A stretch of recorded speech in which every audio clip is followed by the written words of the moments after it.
നിൻഗേഹത്തിൽ വാഴുന്നതിനോ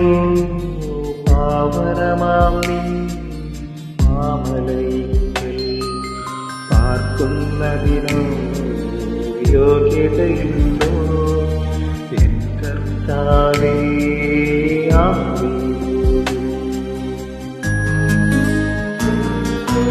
വ്യാപാരത്തിൽ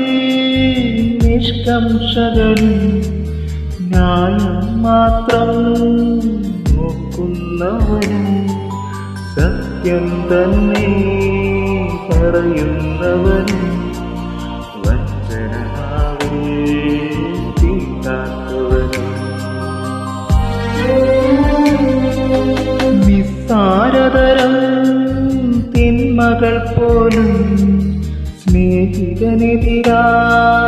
ചെയ്യാത്തവനും അയൽവാസികളെ ദ്രോഹിപ്പതിനായി കൈക്കൂലീനം വാങ്ങാത്തവനും ഗേഹത്തിൽ വാഴുന്നതിനോ പാവനമാക്കി മാമലയിൽ പാർക്കുന്നതിനോ യോഗ്യതയുണ്ടോ കർത്താവേ